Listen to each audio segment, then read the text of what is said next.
새벽에 우리에게 주신 하나님 말씀은 느헤미야 13장 10절에서 14절까지 봅니다. 13장 10절에서 14절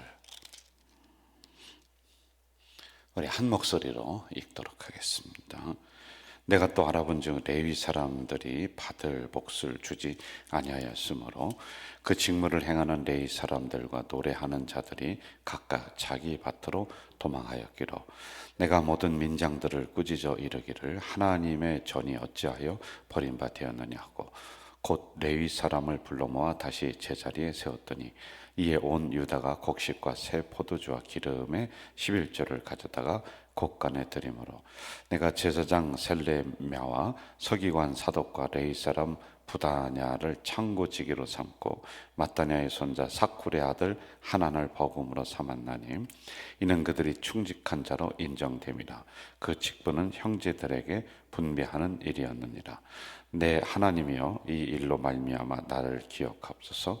내 하나님의 전과 그 모든 직무를 위하여 내가 행한 선한 일을 도말하지 마옵소서. 아멘. 오늘과 내일 하면서 이제 느헤미야를 마무리를 하려고 해요. 그리고 그 다음에는 이제 신약 성경으로 가서 우리가 또 하나하나 묵상을 하면서 가려고 합니다. 자, 이제 느헤미야가 원래는 유대 사람이었는데 이제 바벨론에 포로로 잡혀갔다가 거기서 술 맡은 관원장, 그러니까 지위가 상당히 높았어요. 근데 거기에 있으면서 이제 모든 게 보장이 됐습니다. 근데 고향으로부터 들려오는 소식이 성전이 무너지고 예배를 드리지 않고 모든 사람들이 이제 희망을 이제 다 잃어버렸다. 그래서 그 소식을 듣고 금식하며 울며 기도하다가 다시 고향 땅으로 와서 이제 성전을 다 완비를 합니다. 잘 건축을 잘 했어요. 그리고 무너졌던 예배라든지 모든 것들을 다 정리하고 개혁을 다 했습니다. 아주 잘 됐죠. 우리가 살펴봤듯이 기도하는 팀도 만들고 찬양하는 팀도 만들고 그리고 예배가 이제 제대로 형성이 돼서 열심히 하고 있었어요. 자, 그리고 나서 이제 어떤 일이 일어났냐면요. 이렇게 다 정비를 다 했으니까 다시 바벨론으로 가서 그 나라 왕에게, 왜냐하면 거기서 총독으로 파송을 했지 않습니까? 여러 가지 성전을 지을 재료들 이런 걸 다 주면서 가서 하라. 그래서 이쪽에서 하고 있었던 일을 약 12년 동안 이제 이러한 개혁을 시켰어요. 변화를 열심히 해서 자리를 잘 잡았어요. 그리고 이제 돌아가서 보고를 합니다. 이렇게 나라를 잘 다스리고 성전을 잘 세우고 왕이여 감사합니다 하고 돌아가서 보고를 해요. 이게 1년 갔다 오는 거리가 있잖아요. 1년간 거기 가서 있으면서 왕에게 보고하고 또 이런저런 일을 하고서 다시 이스라엘 유다로 돌아왔습니다. 돌아온 상황이 13장에 기록이 되는 거예요. 그러니까 그 기간이 1년 동안 이 느헤미야가 없었어요. 이해가 되죠, 여러분? 1년간 원래 있었던 페르시아에 가서 이제 보고를 하고 돌아왔습니다. 그리고 났더니 13장에 세 가지 아주 어처구니 없는 일이 일어났다라고 하는 거예요. 자, 여러분, 한번 개혁된 교회는 하나님의 말씀 안에서 항상 개혁이 돼야 된다. 항상 변화를 위해 끊임없이 나가야 돼요. 여러분, 자전거를 탈 때 안 쓰러지려면 어떻게 해야 돼요? 계속 페달을 밟아야 돼요. 페달을 밟지 않으면 쓰러집니다. 우리 교회도 지금까지 저와 함께 변화, 개혁, 이걸 위해 끊임없이 달려왔어요. 그런데 안주하는 즉시, 우리가 멈추는 즉시 우리는 다시 급속하게 과거로 돌아가요. 그리고 쓰러져요. 이 원리가 있습니다. 그래서 한번 개혁된 교회는요, 하나님의 말씀에 따라서 계속 변화하려고 노력을 하지 않으면 그냥 쓰러져 버리는 거예요. 그래서 제가 항상 말씀드리는 게 20년간 변화를 위해서 달려온 게 여기까지예요. 금방 안 되잖아요. 여러분, 가장 어려운 게 사람의 행동과 마음을 바꾸는 거예요. 정말 어렵습니다. 쉽게 생각하시는 분들도 있을 것 같은데, 그래서 제가 우스갯소리로 그런 얘기를 해요. 그럼 와서 해보라고. 너무 어려운 게 사람을 하나로 만들고 변화시켜 나가는 것. 교회 가장 어려운 집단이 어디냐면요, 교회입니다. 교회가 가장 변화가 안 돼요. 너무 어려운 거예요. 그래서 어느 교회는 피아노를 여기 두느냐 저기 두느냐, 이것 때문에 한바탕 또 붙은 거예요. 그리고 피아노를 원래 저쪽에 두는 게 맞는데 저쪽에서 이쪽까지 옮기는데 몇 년 걸렸냐면 10년이 걸렸대요. 금방 옮길 것 같잖아요. 근데 못하는 거예요. 이게 교회입니다, 여러분. 근데 가장 어려운 집단이에요, 이게요. 그래서 교회가 한번 변화의 물꼬를 틀은 것도 어렵고, 물꼬가 터졌어요. 그런데 달려갑니다. 그리고 변화하는 속도가 세상의 10배는 느려요. 교회가 그렇습니다. 그런데 이런 변화하는 게 스톱이 되잖아요. 그러면 과거로 돌아가는 것은 한 두세 달이면 금방 돌아가요. 과거로. 참 희한한 게 교회라고 하는 이런 조직이란 말입니다. 자, 그러면은 어떤 일이 있었느냐라고 하면은 우리가 좀 잘 봐야 되는데요. 기억을 한번 해보세요. 산발랏, 도비야, 이 사람이 누구였냐면 성전을 변화시키는데 가장 앞장서서 반대했던 사람이에요. 자, 그런데 무슨 일이 있었냐면은 1년간 느헤미야 지도자가 이 예루살렘 성전에서 이제 페르시아로 가서 보고를 하고 하는 그 1년 사이에 이 도비야라고 하는 사람이 어디로 들어왔느냐 하면은 성전 그 부속실이라고 하는 그 방이 있는데 거기에 여러 가지 성전의 기구들을 넣어놨어요. 그러니까 이런 강대상 이런 것들을 거기다가 잘 넣어놨는데 그걸 치워버리고 자기가 거기 들어가서 개인적인 사무실로 사용을 하면서 정치적으로 사람들을 움직이는 거예요. 이런 일이 일어났습니다. 그러자 느헤미야가 돌아와서는 기겁을 하면서 이 도비야를 쫓아냅니다. 그리고는 다시 성전에 있는 기구들을 제자리에 이렇게 갖다 놨다라고 하는 것이죠. 자, 제가 8절과 9절 한번 좀 읽어드릴게요. 잘 들어보세요.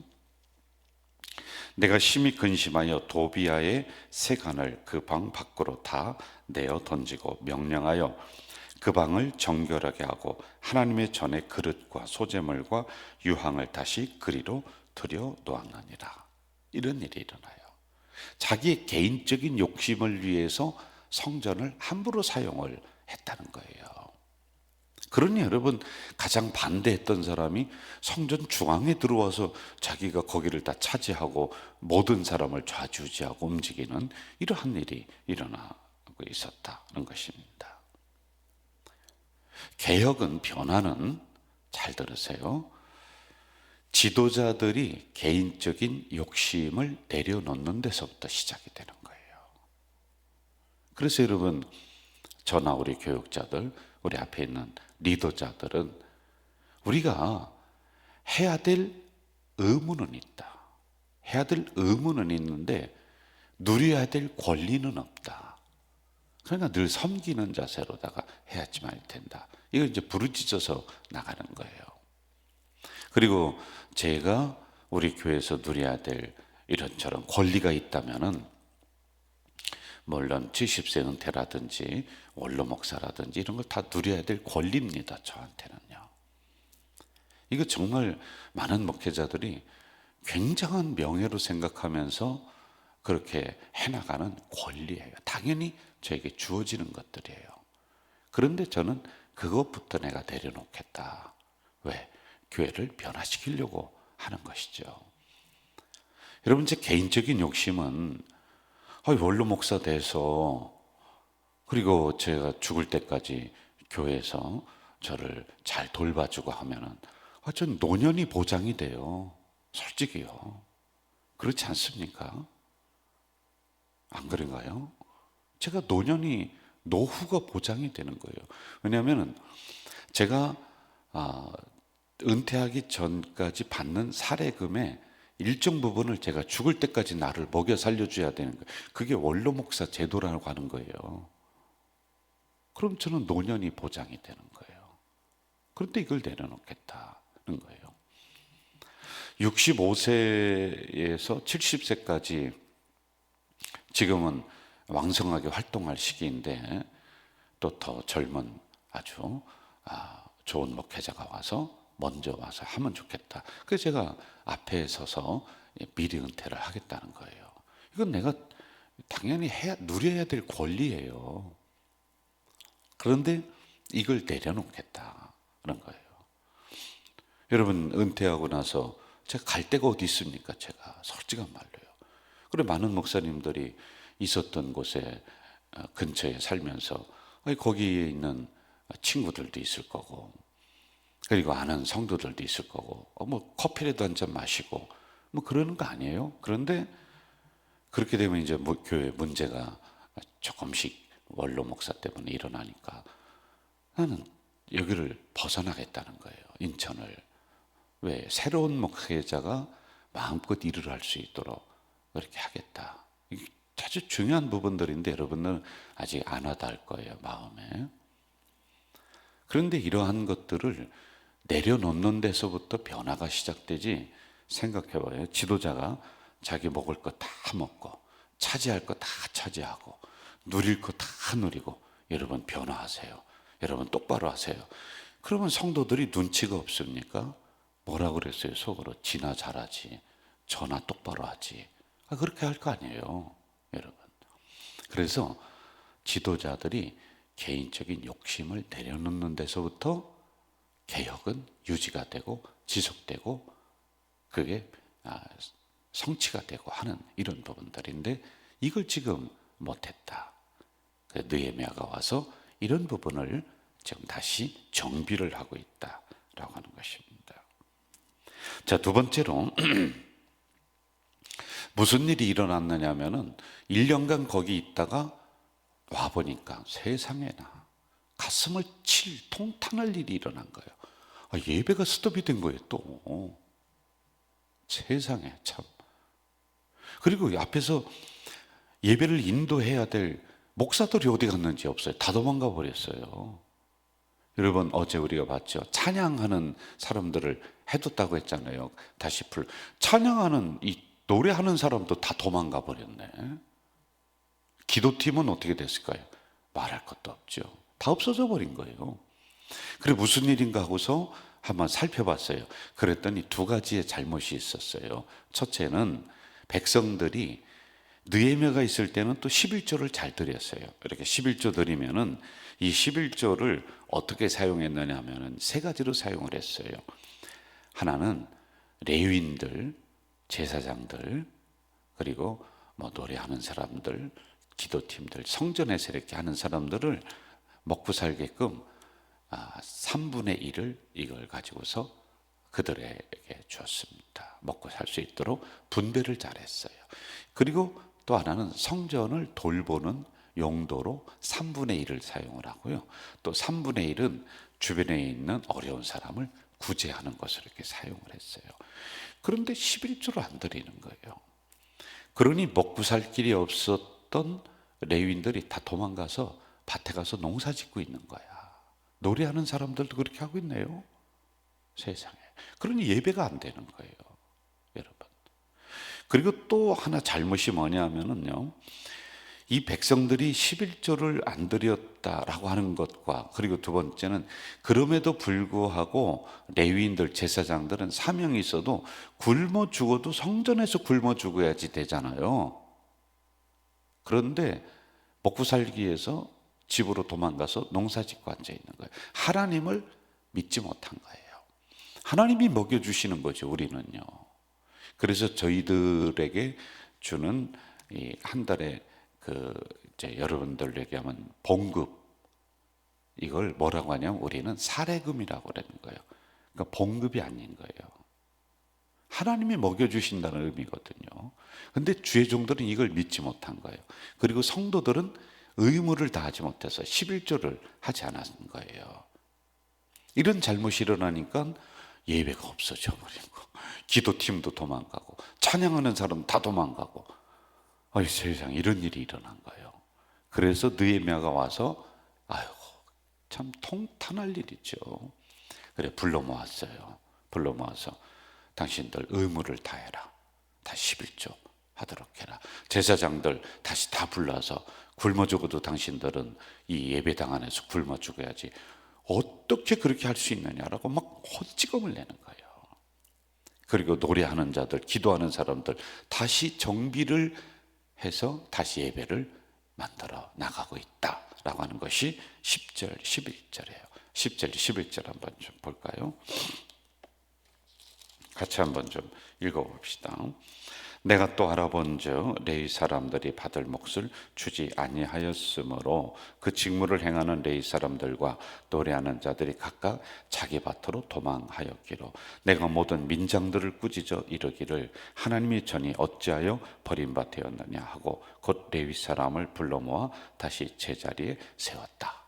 이렇게 나오는 거예요. 여러분 12년간 애써서 형성시켜 놨더니 느헤미야가 없어진 1년 동안에 도루묵이 돼버린 거예요. 그러니 참 얼마나 가슴 아프겠어요. 그래서 저는 제가 있는 동안에 우리 교육자들에게 이런 말을 제가 많이 해요. 담임 목사가 무슨 일이 있어서 갑자기 없어져도 교회는 운영될 수 있도록, 교회가 예배가 되고 뭐가 되고 그대로 돌아갈 수 있도록 행정체계, 시스템 이걸 만들어야 된다. 그리고 그렇게 지금 해가고 있는 거예요. 제가 하여간 예를 드는 거예요. 갑자기 어떤 무슨 사고가 났다든지 무슨 일이 담임 목사가 없어졌어. 그럼 담임 목사를 여러분 어디 가서 동전 놓고서 띵 누르면 담임 목사가 뚝 떨어지는, 뽑기 하는 식으로 데려올 수는 없잖아요. 이게 작업을 해야 돼요. 한 1년 정도 준비 작업. 그러면 그 안에 교회가 무너지면 안 되잖아요. 그래서 이제 그걸 돌리는 시스템을 이렇게 만들어 가고 많이 만들었어요. 거의 완벽하게 지금 해놓고 있습니다. 근데 이게 안 되는 거예요. 그러니 여러분 예배가 스톱이 되고 사람들은 도망가고 자기 자리 다 이탈해버리고, 이야 이게 통탄할 일이죠. 이처럼 여러분 개혁시키는 건 어렵지만은 과거로 돌아가는 건 너무 쉽다는 것을 제가 얘기해 드리는 거예요. 여러분이 기도하는 건 너무 어려운데 기도 안 하는 건 너무 쉬운 거예요. 주일에 예배 꼬박꼬박 나오는 건 너무 어려워요. 내 몸을 그렇게 정신을 그렇게 형성시키기 너무 어려운데 예배 안 드리면 그냥 집에 있으면 되잖아요. 새벽 기도 나오는 것도 너무 어려워요. 그런데 그거 안 하는 건 너무 쉬운 거예요. 그래서 이런 부분들을 우리가 조심해야지 된다라고 하는 것입니다. 자, 세 번째는 어떤 일이 일어났냐면은 이제 제사장들이라든지 이스라엘 백성들은 자기들끼리 혼인을 하게 돼 있습니다. 그러니까 이방 민족과 섞이지 않도록 순수하게 하나님 앞에 그 혈통을 지켜나간다라고 하는 이러한 의식을 가지고 그렇게 해왔던 민족들인데, 제사 대제사장 엘리야십이라고 하는 사람인데 여기서부터 그거 깨버린 거예요. 그랬더니 그 밑에 있는 백성들은 이걸 보면서 우리도 해도 되네, 다 흩어져 버린 거예요. 그러니까 전통이 깨진 거야. 이스라엘 나라의 전통이. 이걸 느헤미야가 가서 보고 당신들 똑바로 해라. 왜? 하나님의 거룩한 백성의 전통이 있는데 이걸 왜 지도자인 너부터 어기느냐 라고 꾸짖습니다. 그걸 다시 고쳐냈다라고 하는 것이죠. 여러분 이처럼 한번 개혁되기는 어려운데 과거로 돌아가면 너무 쉽다라는 걸 우리가 좀 잘 알아야지만이 돼요. 우리 교회는 열심히 변화를 위해서 달려오는 교회입니다. 그런데 제 마음속에 두려운 것은 우리가 자꾸 과거로 가려고 하는 우리의 못된 습성이 있어요. 옛날로, 과거로, 애굽으로 다시 돌아가려고 하는 이스라엘 백성과 똑같다는 거예요. 인간이요, 변화하는 것 너무 싫어하는 거예요. 그런데 여러분, 이러한 부분을 우리가 해내지 않으면 하나님 말씀에 어긋나게 되는 겁니다. 하나님은 우리를 향해서, 우리 교회를 향해서 한 번 변화된 교회는 하나님 말씀에 따라서 계속적으로 변화를 위해 노력해야 된다. 한 번 변화된 성도는 천성 가는 그날까지 계속 말씀으로 나를 갈고 닦아내야지만이 된다. 똑같은 거예요. 이런 우리 교회와 성도들 되시기를 주의 이름으로 축원합니다. 전능하신 아버지 하나님, 오늘도 귀한 말씀 주셨습니다. 과거로 돌아가는 건 너무 쉽습니다. 그러나 한번 변화된 교회가 계속적으로 개혁하는 건 너무 어렵습니다.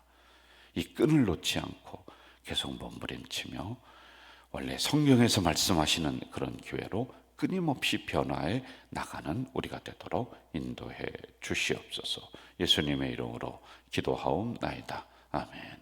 하늘에 계신 우리 아버지, 아버지의 이름을 거룩하게 하시며 아버지의 나라가 오게 하시며 아버지의 뜻이 하늘에서와 같이 땅에서도 이루어지게 하소서. 오늘 우리에게 일용할 양식을 주시고 우리가 우리에게 잘못한 사람을 용서하여 준 것 같이 우리 죄를 용서하여 주시고 우리를 시험에 빠지지 않게 하시고 악에서 구하소서. 나라와 권능과 영광이 영원히 아버지의 것입니다. 아멘. 여러분, 묵상으로 기도하시다가 집으로 돌아가시면 되겠습니다. 조용히 기도하겠습니다.